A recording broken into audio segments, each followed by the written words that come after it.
আমি আলোচকবৃন্দের কাছে জানতে চাই যে একটা নির্বাচন তফসিল ঘোষণার পরপরই বৃহস্পতিবার থেকে ঠিক শুক্রবার 2 দিনে তিনটি ঘটনা মানুষের কাছে বেশ আলোচনার বিষয়। তো আমি প্রথমে মাসুদ কামাল আপনাকে দিয়ে শুরু করতে চাই যে শরীফুল ওসমান হাদির যে ঘটনাটি ঘটলো এবং সাথে সাথে আমরা এক সামাজিক যোগাযোগ মাধ্যমে কেউ কাউকে দায়ী করছে, কারো কারো ছবি চলে আসছে, প্রকাশ্য মোটরসাইকেলে যে ছেলেটি ছিল সেই ছেলেটি আবার আরেকটা ঠিক কিছুক্ষণ আগে তার সাথেই জনসভায় ছিল, এরকম দেখা গেছে।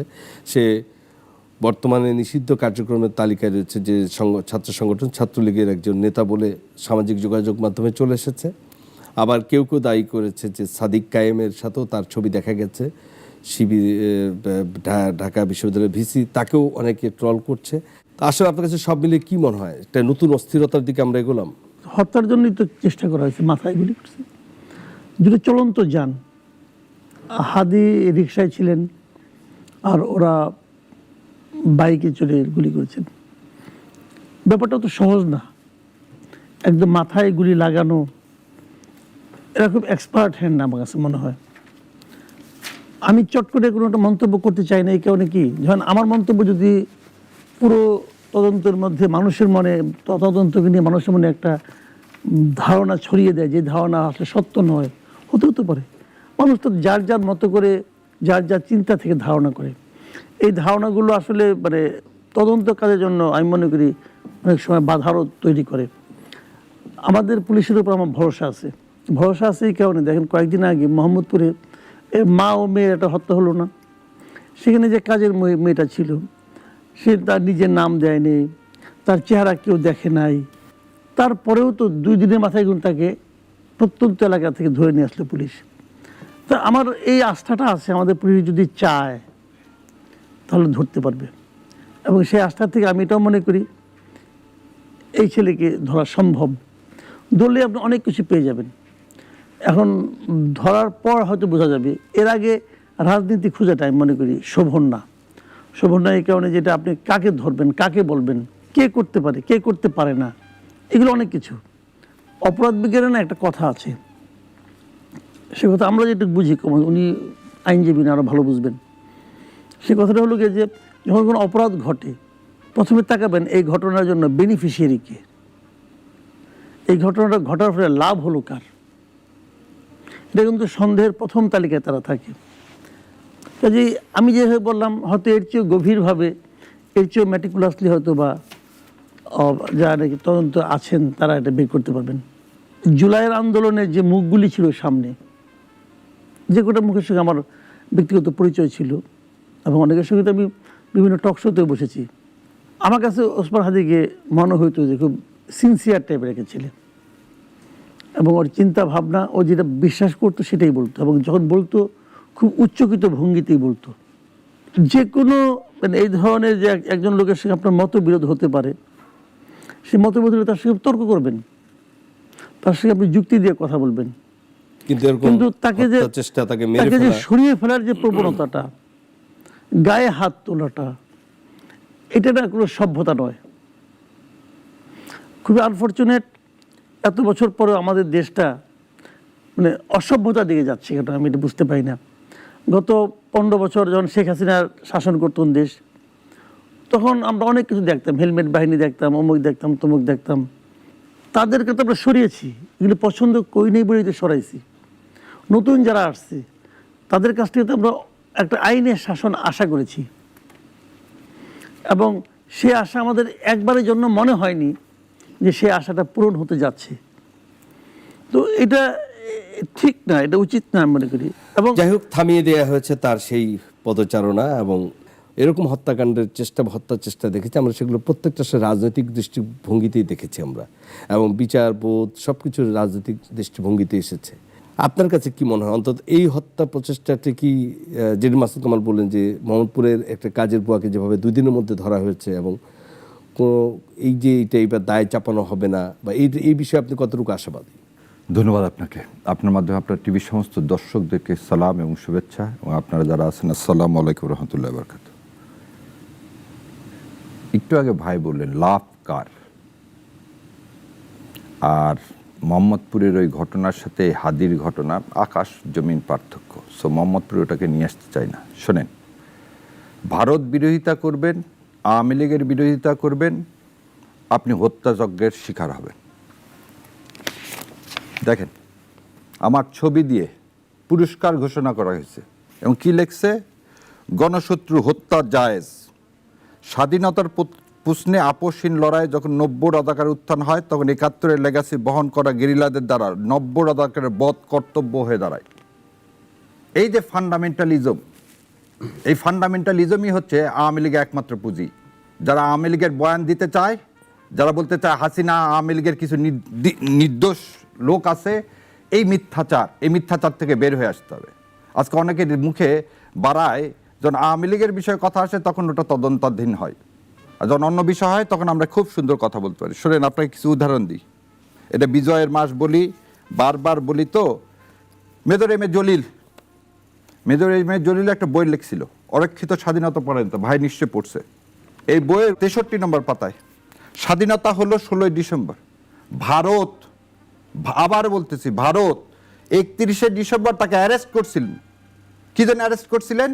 উনি প্রতিবাদ করছিলেন যে ভারত যেভাবে আমাদের স্বাধীনতাকে কুক্ষিগত করতে চাচ্ছে, তার প্রতিবাদ করায় একজন সেক্টর কমান্ডারকে অ্যারেস্ট করছেন 71 সালের 31শে ডিসেম্বর।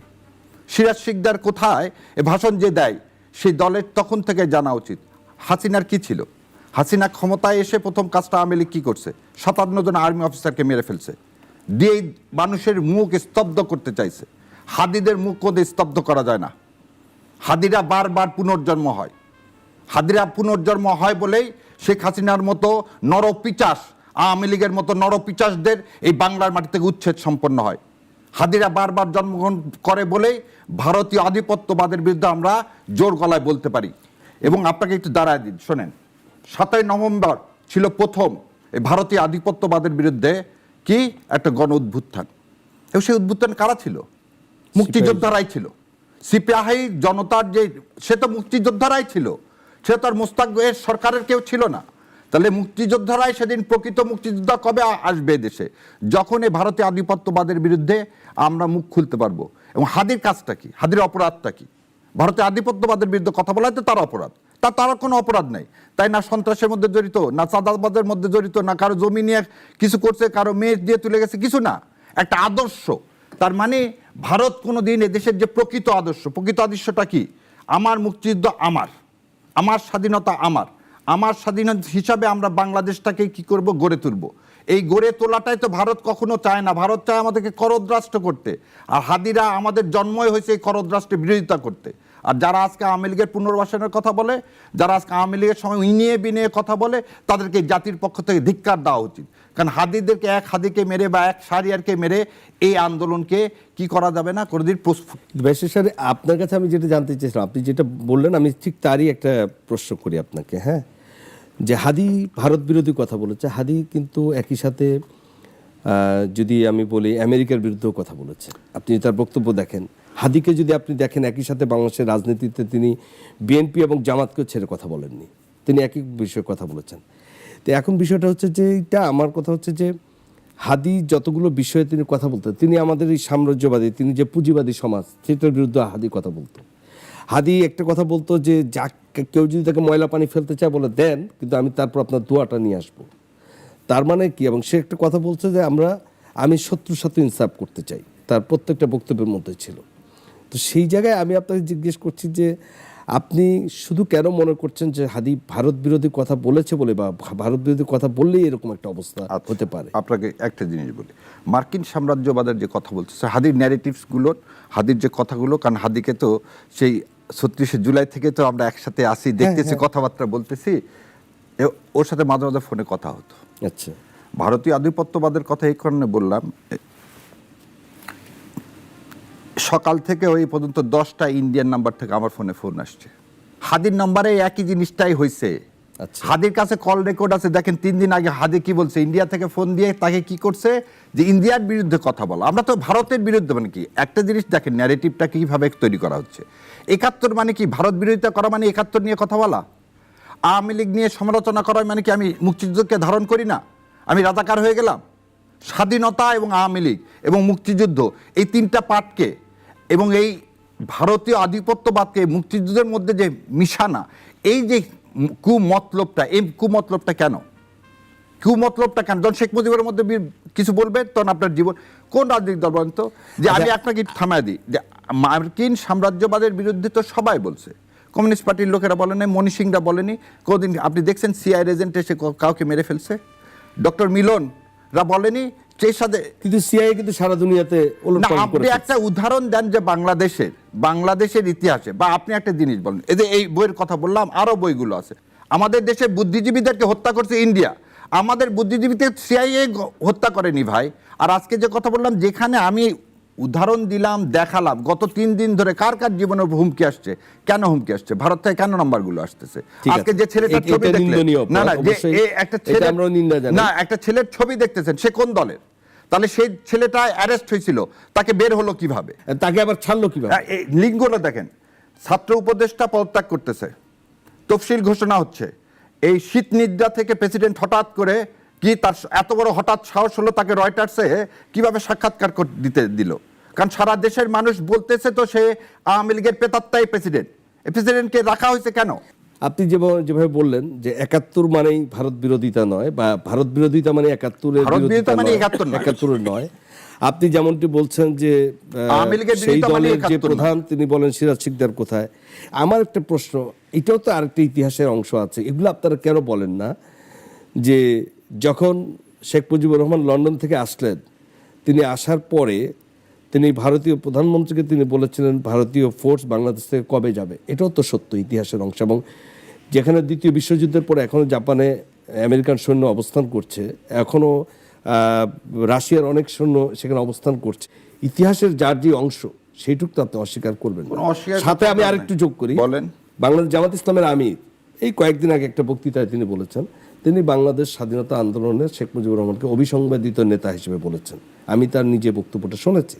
আবার আমরাই যখন বলি, সেই অংশগুলো কেন প্রকাশ করি না, এটা নিয়ে আপনার কাছে আসবো। তার আগে আমি মাসুদ কামাল ভাই আপনার কাছে জিজ্ঞেস করছিলাম, একটার পর একটা দৃশ্যপট ঘটতে থাকে যখন সে দেশের টলটলায়, মানে একটা তো হচ্ছে প্রশাসনের অবস্থা যে অবস্থায় দাঁড়িয়েছে, কেবল একটি হত্যাকাণ্ডই পুরো দেশবাসী, হত্যাকাণ্ডের চেষ্টা পুরো দেশবাসীকে নাড়িয়ে দিয়েছে। গতকাল দুপুরের পর থেকে মানুষের আসলে এক ধরনের আতঙ্ক। ঠিক নির্বাচনের তফসিল ঘোষণা হচ্ছে, সামনে দিনগুলো আপনি কীরকম প্রত্যাশা করছেন? দেখেন, আসলে প্রত্যাশা আমি সবসময় ভালোটাই করি, কারণ আমরা যদি দেশে কোনো অস্থিরতা হয় সেটা তো আমাকেও স্পর্শ করে, তখন তো আমার জীবন অস্থির হবে, তাই না? পুরো একটা ঘর যদি নড়তে থাকে, যখন ভূমিকম্প যখন হবে, আপনি এটা আশা করতে পারবেন না যে আপনি চেয়ারটা ঠিক থাকবে, আপনি চেয়ারটাও কিন্তু নড়বে। কাজে এই অস্থিরতা তো আমি অবশ্যই প্রত্যাশা করি না, কিন্তু নমুনা আমার কাছে ভালো ঠেকছে না। নমুনা ভালো ঠেকছে না এই কারণে, যে কথাটা শাহরিয়ার ভাই বললেন যে এই ছেলেটা অ্যারেস্ট হয়েছিল এই আন্দোলনের পরে, অগাস্টের পরে 2 বার নাকি অ্যারেস্ট হয়েছিল শুনছি আমি। এখন তো বলা যাবে না যে সরকার, মানে আওয়ামী লীগ গভর্নমেন্ট তাকে ছেড়ে দিয়ে, তা তো বলা যাবে না। ছেলেটা ছাত্রলীগের একটা কমিটিতে ছিল, কিন্তু দেখেন ছাত্রলীগের একটা গুরুত্বপূর্ণ পদে এসেছিল, গুরুত্বপূর্ণ পদে থাকা সত্ত্বেও তাকে 2 বার জামিন, দ্রুতবেগে তার জামিন হয়ে গেল। আবার তার সঙ্গে সে হাদির সঙ্গে দেখলাম সে বসেও আছে ইনকলাব মঞ্চে, কালচার সেন্টার, হাদির সঙ্গে তার ঘনিষ্ঠতাও ছিল। তা হাদি কি জানতো না যে এই ছেলেটা ছাত্রলীগ করতো? আমি কিন্তু জানি না ব্যাপারটা, আমি মানে আমার প্রশ্ন মনে মনে যাচ্ছে এগুলো। সাদিক কায়েমের সঙ্গে তার ছবি ছিল, ঠিক আছে, সাদিক কায়েমের সঙ্গে থাকতে পারে এই কারণে সাদিক কায়েম তো একসময় ছাত্রলীগের সঙ্গে ছিল, এটা তো গুপ্ত অবস্থায় ছিল, হ্যাঁ, ওরা তো গুপ্ত অবস্থায় ছিল না। সাদিক কায়েম তো শিবিরের নামে ছিল না, সে তো ছাত্রলীগের নামে ছিল, ওখানে ফরহাদ ছিল, আর সবাই ছাত্রলীগের সঙ্গে ছিল। তো হয়তো এই ছেলেটাও ছিল কিনা আমি বলতে পারবো না কিছু। তা নাহলে তার সঙ্গে এদের সঙ্গে 2 বার সে কীভাবে মুক্তি পায় এবং 2 বার তার জামিন কিভাবে হয়, এগুলি কিন্তু আমার মনে হয় এটা আমার বলার দরকার নেই। এগুলি আমার মনে হয় মানে এগুলি তদন্ত হবে, এই প্রসঙ্গগুলো কিন্তু আসবে। তারও চেয়ে বড় কথা, সিসি ফুটেজ থেকে যে দেখানো হচ্ছে যে সে পৃথিবীতে যাচ্ছিল, ধারণা করছে ওইগুলি করেছে। যদি ওইগুলি করে তাহলে তার সঙ্গে হাদির সম্পর্কে অত ভালো হয় কীভাবে? হাদির পাশে সে বসেছিল, যে ভিডিও দেখলাম একটা আমি, হাদির পাশে সে বসে আছে। তো এইগুলি না আলোচনা করতে হবে, তদন্ত করতে হবে এবং দেখতে হবে যে এটা কে ঘটালো, কেন ঘটালো। কারণ আমার এটা দেখতে হবে এই কারণে কি, আমি বলি আপনাকে, এই আন্দোলনের সময় অনেক অস্ত্র কিন্তু লুটপাট হয়ে গেছে। তো অস্ত্রগুলি কোথায়? নিশ্চয়ই এগুলি অস্ত্র তো ব্যবহারের জন্য নেয় লোকে, তাই না? যারা লুটপাট করেছে তারা যদি ভদ্রলোকই হতো তাহলে তারা ফেরত দিত, বলছে যে আমরা আন্দোলনের সময় লুট করে নিয়ে আসছি, এগুলো আমরা ফেরত দিয়ে দিলাম। এবং অস্ত্র ফেরত দেওয়ার আহ্বান জানানো হয়েছে, উদ্ধারের চেষ্টা করা হয়েছে, তারপরে তো সব উদ্ধার করা যায়নি। সেই অস্ত্রগুলো নিশ্চয়ই একটা ব্যবহারও হতে পারে, এবং সেই অস্ত্রের ব্যবহার মানেই তো একটা সংঘাত, মানেই তো একটা অস্থিরতা। দেখেন, আমরা একটা নির্বাচনের দিকে যাচ্ছি এবং এটা যাওয়া জরুরি, নির্বাচন হওয়াটা জরুরি ভাই, যত কিছু বলেন আপনি। তো এখন যদি নির্বাচনের দিকে আমরা যাই, সেক্ষেত্রে যে এই সমস্ত প্রত্যেকটা ঘটনা কিন্তু নির্বাচনের ক্ষেত্রে এক ধরনের অনিশ্চয়তা তৈরি করে। আমরা এতদিন বলতাম, আমি এই যে অনেকবার বলছি তারেক রহমান আসে না কেন, আমি অনেকবার বলছি কিন্তু অনেক জায়গায়। তাই এই যে ঘটনা ঘটলো, কারণ তারেক রহমান যদি বলে যে আমার জীবনের নিরাপত্তা কে দিবে, যদি উনি বললে তো আর মানে 25 তারিখে আসতে চাইতো না, ধরে নিলাম 25 তারিখে আসবেন, যদি উনি বলেন তাহলে কী হবে? একটা অস্থিরতা না, এটা একটা মানুষের মনে একটা শঙ্কা। তো হাদি ও কোনো পলিটিক্যাল পার্টির লিডারও না, কোনো পলিটিক্সও সে করে না, কিন্তু সে একটা আপনার কালচারাল একটা করে অ্যাক্টিভিস্ট বলতে পারেন তাকে আপনি। তো সে তো কারোর জন্য সে এতে করে পাকা থাকে মজা নেই ভাই। এবং সে যে কথাগুলি বলে, এই কথাগুলি সে তো নতুন বলে না, গত 1 বছর ধরে হাদি এই কথাগুলি বলে আসতেছে এবং সে এটা বিশ্বাস করে। যদি তার বলার কারণে তাকে হত্যা করা হয়, তাহলে এতদিন নয় কেন? ঠিক নির্বাচনের তফসিল ঘোষণার পরের দিনই কেন? মানে টাইমটা তো একটা ফ্যাক্টর। তাকে সে তো বরঞ্চ এই নির্বাচন সে করবে ঘোষণা দেওয়ার পর ভোটারের কাছে যায়, অমুক তমুক অনেক কিছু আছে। ওই দিন দেখলাম কোথায় এক জায়গায় সে মানে একজন লোককে একটা ভিডিও দেখলাম, এক ভদ্রলোক দোকানে বসে আছে, তাকে একটা লিফলেট দিল, দেওয়ার পরে ভদ্রলোক লিফলেটটা দেখলো না। মানে ওরকমভাবে না দেখলে পরে আমি বিরক্ত হইতাম। হাদি বিরক্ত হয় না কিন্তু, না, অনেকে লিফলেট রেখে চলে যাচ্ছে, কিন্তু সে হাসি মুখে সবাই করতেছে। তার মানে এটা কি হচ্ছে? সে কিন্তু হাদির মধ্যে কিছুটা অ্যারোগেন্সি ছিল, কিন্তু আমি ইদানিং তার মধ্যে এটাও দেখি নাই। তো যখন সে মনে করেন, তখন তাকে অ্যাটাক করলো। আপনি কি মাসুদ কামাল মনে করেন যে আসলে নির্বাচনকে অস্থিতিশীল করার জন্য এই ধরনের ঘটনাগুলো ঘটেছে বা আরো ঘটার আশঙ্কা রয়েছে? আরো ঘটবে কিনা বলতে পারবো না। ধর আমি বললাম আরো ঘটার আশঙ্কা আছে, ধরা যাক হাইপোথেটিক্যালি কাল পরশু এটা ঘটলো, তখন আমরা বলছি যে আমাদের, আমি যে অর্থে আসলে জানতে চাইছিলাম সেই অর্থে আমাদের প্রশাসন, পুলিশ। তবে আমি একটা কথা বলি আপনাকে, গত নভেম্বর মাসে হাদি কিন্তু বলেছিল যে তার কাছে 30টা হুমকি আসছে। এই 30টা হুমকির বলার পরে তার মতো একটা লোক, সে তো এলেবেলে লোক না, সে তো রিক্সাওয়ালা ঠেলাওয়ালা না, তোরে ভাই, তারা সবাই চিনে জানে, কথা বলতেছে। এরকম একটা গুরুত্বপূর্ণ লোক 30টা হুমকির কথা বললো, সরকার কোনো ব্যবস্থা নিচ্ছে? নেয় নাই কেন? টেলিফোনে তো হুমকি আসছে, দেশে বিদেশের। আচ্ছা, বিদেশেগুলি বাদ দিলাম, দেশেগুলো আপনি নিতেন। বাংলাদেশে এখন সিম তোলা তো অত সহজ না ভাই। যার অন্য নামে সিম তুলছেন, কে তুলছে খবর নেন না, চেষ্টা করছেন বিদেশি নাম্বার থেকে আসছে, সব বিদেশি না, দেশি নাম্বার ছিল অনেকে। বলছে রে ভাই, নিজের স্ট্যাটাস আমি দেখছি যে দেশি বিদেশি। তো এখন বলতো কোনো অ্যাকশন নেয় কেউ?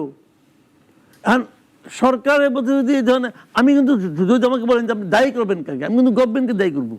এখন গভর্নমেন্ট নিজের দায় থেকে মুক্তি পাওয়ার জন্য গভর্নমেন্টের উচিত হবে প্রকৃত দায়ী ব্যক্তিকে শনাক্ত করা।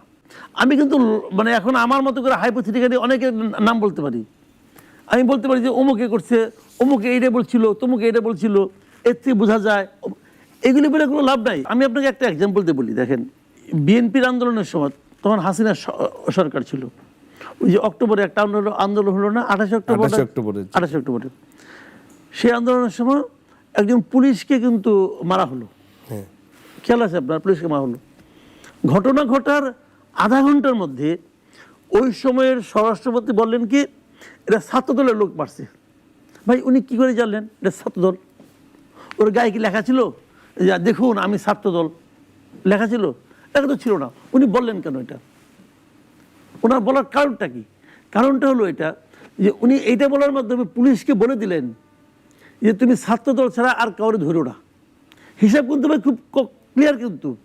কাজেই যখন আপনি বলে দেন, বলে দিলে কি আগাম বলে দিলে কি হয়, যে বলে দেয় যদি সে পাওয়ারফুল হয় তাহলে কিন্তু ওইদিকে যেতে হয়, এবং ওই ওই ওই ওটা কোনো সমাধান হয়েছে না, হয়নি। এগুলোই আমাদের দুর্ভাগ্য যে এই এই এই ধরনের হত্যার চেষ্টা, হত্যাকাণ্ডগুলো আসলে বছরের পর বছর ধামাচাপা পড়ে যায়, তারপরে আমরা শুধু একটা সময় হতাশা ছাড়া আমরা প্রকাশ করার প্রথম কিছুই কয়দিন থাকে না। হইচই করি, তার মধ্যে রাজনীতি নিয়ে আসি, নিয়ে এসে এরে তেরে সমানে আমরা তো গালাগালি আসলে করি, এটারই বদল ফল চেয়েছিলাম। কিছু হয় না। বেস্ট ইসলাম সাহেব কবি, আমরা আপনার কাছে আসছি, আপনাকে একটা প্রশ্ন করেছিলাম। কিছু উত্তর আছে কি ইতিহাস বিকৃতি করতে করতে এমন জায়গায় চলে গেছেন, যখন আপনি বললেন যে শেখ সাহেব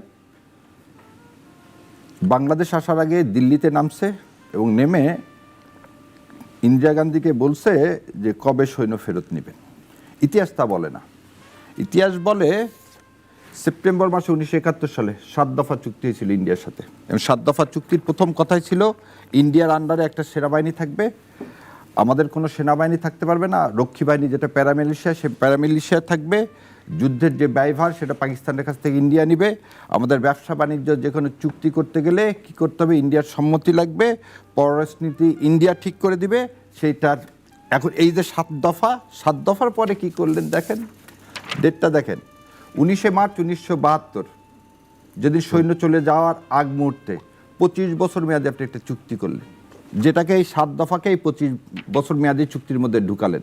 তারপরে ইন্ডিয়া আপনার কাছ থেকে কি করে নিয়ে গেছে, সৈন্য নিয়ে গেছে। এবার আপনাকে আর একটা জিনিস বলি, সারা জাতির সামনে না, বলি। কিন্তু আপনি তো এটাকে বলবেন যে আমি বলতে- 9 শেষ মাসের করতে একটা দেন। যুদ্ধ, আগে শেষ করতে দেন। হ্যাঁ 9 মাসের যুদ্ধ যারা করলাম, আমাদের সেক্টর কমান্ডাররা, মেজর জিয়া থেকে শুরু করে জলিল সাহেব, আমি তো বললাম যারা আছে, আমরা তো স্বাধীনতা যুদ্ধ করছি এই দেশের বাঙালিরা রে ভাই। আপনি এই জিনিসটাই বাংলাদেশিরা আমরা যে 9 মাস যে যুদ্ধ অবশ্যই। করলাম, এই যুদ্ধটাকে কেন আপনি ইন্ডিয়ার যুদ্ধ না, বলছেন? এটা আমরা ইন্ডিয়ার যুদ্ধ বলছি আপনি না। না, আপনি ইন্ডিয়া তো তাই বলতেছে, ইন্ডিয়া ইন্ডিয়া ইন্ডিয়া তাই বলতে এই দুইটা চুক্তি কি জন্য তাহলে? আমি আপনাকে এই ডিবেটটা আমরা নিশ্চয়ই আরেকদিন করবো আপনার সাথে। না, আমার আরেকটা জিনিস বলে, আপনি যে কথা বলছেন শেখ সাহেব ওখানে বললো আর সৈন্য চলে গেল, তা না, আপনি তো দাসত্বের খবর আরেকটা দিলেন। চুক্তি করেছে। না, আরেকটা চুক্তি agreement করে করেছে। চুক্তি। এবং আরেকটা জিনিস জানেন, যারা আর্মিতে আছেন, আমার শ্বশুর আর্মিতে ছিলেন, জি, রক্ষী বাহিনীর মধ্যে 30% ছিল ইন্ডিয়ান সৈন্য।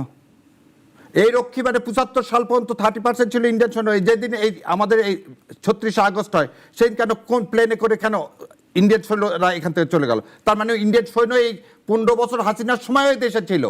এই কথা বলেন না, আপনারা তো বলতেছেন। আমাদের সত্যিকার অর্থ বলে যে আপনি আজকে যে তথ্য আপনি দিলেন, যে কথা- সরকার কেন এটা বলছে না? আগে আপনাকে একটা জিনিস বলি, শেখ সাহেবের, বঙ্গবন্ধু বলেন, শেখ সাহেবের তার অবদান নাই কথা কিন্তু বলা হচ্ছে না। আপনি আবার একটা জিনিস বোঝেন, সবসময় সবাই ভেবে নিচ্ছে একটা মানুষের দুইটা কয়েনের এপি টুপির দুটার মূল্যায়ন করতে হবে করে। কারণ 72 থেকে 75 সাল তো সে আগে ছিল বিরোধী দলের নেতা, মানুষ তাকে বেছে নিছে। সেই স্বাধীনতা যুদ্ধের ধরে নেন 7 তারিখে যদি সে স্বাধীনতা যুদ্ধের ডাকি দিত, যেমন আপনি এটা বললে কি অসুবিধা, সেই সময় তিনি যে বক্তৃতা দিচ্ছেন 7ই মার্চে, ওই সময় ওইভাবে বক্তৃতা দেওয়ার লোক ছিল না ভাই, এটাও যেমন সত্য কথা। সাথে সাথে উনি জয় পাকিস্তান বলছেন, না, এটাও এটা সত্য আসমরব, কথা। ডেফিনেটলি আপনার বক্তব্যের পরে আসমরব বলেছেন কথাটা আপনার- যে আমি জীবিত আছি, এই বক্তব্যটা এবারে তাহলে আমি দেয় আপনাকে দেখাই দিই, বদরুদ্দিন ওমর আমাদের এই যে ঢাকার মেয়র ছিল, আমি আপনাকে এখনই বাজার এখন বল, যেই মঞ্চে, শারীর ভাই। যে মঞ্চে, ওই মেয়ে তো খোকা সাহেবও ছিল। না না, খোকা ভাই এটা বলে নাই কথা। এখনই দেখাচ্ছি। আসম আব্দুর রব্বা যে কথা বললেন, এই জন্য আমি আগে এটা বাজার শুনে দেখাই, তারপর আপনি আপনার মাধ্যমে সারা দেশের মানুষ দেখুক যে আমি যে কথাটা বলছেন খোকা সাহেব আপনি বলেননি, রবের কথাটাও আছে আমার কাছে। দুইটা জিনিস, রবের কথাটাকে আপনি শুনেছেন? আসম রবের তিনি কি বলেছেন? তিনি কি বলছেন? তিনি বলছেন জয় পাকিস্তান, এই ধরনের কোনো কথা এবার বলেন নাই। আপনাকে বলি, অরিজিনাল রেকর্ডটা আপনি সরালেন কেন? অরিজিনাল রেকর্ডটা যে বাংলাদেশ বেতার যে রেকর্ড করেছে, সেই বেতারে রেকর্ডও নাই। না না, এবার ভালো কথা, আপনার কথা যদি আমি ধরে নিই যে উনি জয় পাকিস্তান বলেননি, না। তাহলে উনি জয় বাংলা বললেন ও স্বাধীনতা ঘোষণা দিলেন। হ্যাঁ। তাহলে উনি 25 তারিখ পর্যন্ত এই ভুট্টোর সাথে, ইয়াহিয়ার সাথে সেভারাল মিটিংস করলেন কেন? এইখানে এটা তার দ্বিচারিতা না? আমি যদি স্বাধীনতা ঘোষণা আপনি দিয়ে যে থাকি, কথাটা বলেছেন যে কেন করেছে, ঠিক ওই মুহূর্তের পরিস্থিতি আমরা কেউ জানি না না। না না, কেন জানবেন না? আপনি আমি তো কারো জন্ম না। হ্যাঁ, ওসমান হারুন হাদি- আচ্ছা যাই হোক, ইতিহাস নিয়ে আপনার সাথে আমিও কথা বলতে চাই। আপনি যদি 71-এর যার যে অবদান সেটাকে আমরা অস্বীকার করি, তাহলে অস্বীকার আমাদের করার কিছু নাই। অস্তিত্বকে অস্বীকার করা না না, হবে। ওটা তো আমার প্রথম স্বাধীনতা। আমরা 90-এর অভ্যুত্থানকে যদি ছোট করে দেখি, এই কোনোটাকেই যখন যে সময়ে যে আন্দোলন এসেছে প্রত্যেকটাই সেই সময়ের জন্য সময়োপযোগী। অবশ্যই যে ৭১ নিয়ে যে বিকৃতি করা হয়েছে সে বিকৃতিটা করছে আওয়ামী লীগ, এবং যেটা এই কামাল ভাই এখানে হঠাৎ করে আমরা হাদি নিয়ে কথা বলছি কি না, তো আপনি হয়তো গোড়াতেই যেতে হবে। গোড়াটা হচ্ছে ভারতীয় আধিপত্যবাদের বিরুদ্ধে কেন আমরা কথা বলতেছি, ওনারা এই জায়গাগুলোকে কেন স্পষ্ট করেনি। আজ পর্যন্ত স্বাধীনতা নিয়ে কেন বিতর্ক থাকবে? স্বাধীনতার এই যে আপনি যে কথা বললেন, এটা তো আমরা সবাই বলতেছি রে ভাই। মৌলানা ভাসানীর যেমন অবদান আছে সেটা কি অস্বীকার করা যাবে? যাবে না। জিয়াউর রহমান স্বাধীনতার ঘোষণা দিচ্ছে, এটা কি অস্বীকার করা যাবে?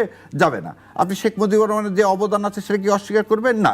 সোহরাওয়ার্দী, শেরে বাংলা, কারো তো আপনি, কিন্তু আপনি সবাইকে বাদ দিয়ে খালি শেখ সাহেব করতেছেন কেন? এটা একটা জিনিস। তাহলে এই জায়গাতে হচ্ছে ইতিহাসের বিকৃতিটা। দ্বিতীয়, আপনি যে কথা বলেন যে শেখ সাহেব ওখানে বলে আসছে সৈন্য, এটা চরম সত্য কথা। সৈন্য ফিরে গেছে, এটা অবশ্যই আওয়ামী লীগের অ্যাচিভমেন্ট। সেটা মার্চ মাসে যাক আর ৭২ সালে যাক, কিন্তু কথা হলো সৈন্যটা যেভাবে ফিরে গেছে, তারপরে দেশটা যেভাবে চালাইছে শেখ সাহেব, সেই কথাগুলো কিন্তু ইতিহাসে আনতে হবে। শাসক হিসেবে তার ভুল ত্রুটি আছে, এটা তো ভুল অস্বীকার ত্রুটি করে না। না। সে শাসক হিসাবে আমার কনস্টিটিউশন থেকে শুরু করে সবকিছু এই দেশটাকে ভারতের করদ্রাষ্ট্রে পরিণত করলো, এটা তো আমাকে স্বীকার করতে হবে। ৭২ থেকে ৭৫ তো ভারতের করদ্রাষ্ট্র হলো। আমি আসলে আলোচনাকে ঢুকতে চাচ্ছিলাম না, তারপর আপনাকে একটু বলি। তিনি যদি ভারতের করাতেই চলে যেয়ে থাকেন, হ্যাঁ, তাহলে আপনি চিন্তা করেন যে ১ বছর পার হতে না হতেই তিনি কিন্তু লাহোরে গিয়েছেন। ৭৪ সালে গেছে 2 বছর, একটা দেশের স্মৃতি, একটা 9 মাসের রক্তক্ষয়ী সংঘর্ষের পরে তিনি গেছেন। মিস্টার ভুট্টো তাকে সেখানে সুন্দরভাবে রিসিভ করেছেন, সেখানে আলাপচারিতা হয়েছে। এই যে দুইটা মানে শেখ মুজিব যদি একান্ত ভারতের অনুগত হয়ে থাকে, তাহলে পাকিস্তানে তিনি যেতেন আপনার মনে হয়? আমার মনে হয় কি শাহরিয়ার কবির ভাই, প্রত্যেকটা ঘটনার পরম্পরায় যদি আমরা দেখতে চাই তাহলে আমাদের আলোচনা এগোবে না। আমি আপনার সাথে আলোচনা এই প্রসঙ্গটা আমি কথা দিচ্ছি, আমার ইচ্ছা আছে আপনার সাথে একটা ডিবেট করা। ডিবেট না, কথা যেটা সত্য সেটাকে মেনে নিতে হবে। যে আপনি যেটা বললেন ওআইসি, আমার সংবিধানের মধ্যে ইসলাম শব্দটা নাই কেন, বিসমিল্লাহ নাই কেন, কোথায় থেকে ইম্পোর্টেড হলো? ধর্মনিরপেক্ষতা এবং সমাজতন্ত্র। এটা তো আমাদের ম্যান্ডেটে ছিল না। ঠিক আছে, আমরা এটার বিরুদ্ধে বললেই আজকে আপনার জীবন হুমকি স্বরূপ। আপনাকে এই জায়গাতে নিয়ে আসতে চাচ্ছিলাম। আমরা আজকে যখনই এই কথাগুলো বলতেছি তখন আপনার জীবন কেন হুমকি স্বরূপ হবে? কেন মত প্রকাশের স্বাধীনতা থাকবে না? স্বাধীনতা অবশ্যই কেন হাদিদের রক্ত দিতে হবে? সেটার জন্য মাসুদ কামাল ভাই বলছে যে যখন এরকম অবস্থা দাঁড়ায়, যেমন আপনি বলেছেন বা হাদি বলেছে, সরকারের উচিত ছিল এগুলোকে দেখা। এবং না, সরকারটা কার? এই সরকার তো আমাদের সমস্ত রাজনৈতিক সরকারের উচিত। আজকে দেখেন, আপনি একটু আগে বললেন না নির্বাচনটা বানচাল করতে পারলে সবচেয়ে সুবিধা কার? ইন্ডিয়ার এবং আওয়ামী লীগের। এটা আপনি এই দেশে অস্থিতিশীল করার জন্য গত 18 মাসে যে চেষ্টাটা হয়েছে, সে চেষ্টাটাকে কে করছে? আপনি একটা জিনিস কিভাবে আপনি বলতেছেন যে আজকে আওয়ামী লীগ এই দেশের স্থিতিশীলতা কখনো চাইবে? একটু আগে বললেন, আমি আপনাকে নাম্বার দেখাচ্ছি। রোমিং করে নিয়ে গেছে গ্রামীণের নাম্বার। এই দেশটা যা ইন্ডিয়ার থেকে ফোন করতে কথা বলতেছে, এবং যখন আমি এটা পাঠালাম সিকিউরিটি অ্যানালিসিসে, that call is coming roaming হয়ে বাংলাদেশের যে নাম্বার, তাহলে তার মানেটা কি? আচ্ছা, আমি সেটাই বলছি যে তারপরে সরকারকে উদ্যোগ নিতে হবে। এটা ইন্টারন্যাশনালি যদি সরকার কি বাড়ি বাড়ি যে ইয়া করবে? না, তাহলে আওয়ামী লীগকে নিষিদ্ধ করতে হবে। না, আওয়ামী লীগ নিষিদ্ধ করেছেন না, আওয়ামী লীগকে তো সাসপেন্ড করছে। সেটা তার মধ্যে তো আপনারা আবার বয়ান দিচ্ছেন যে ভালো আওয়ামী লীগ, খারাপ আওয়ামী লীগ। বয়ানটা কিন্তু আমরা একটা জিনিস আপনি যখন খেয়াল করবেন, মাসুদ কামাল ভাই বা যারাই বলছেন কথাটা, এই জায়গায় আমি আপনাকে খুব প্রোটেস্ট করছি।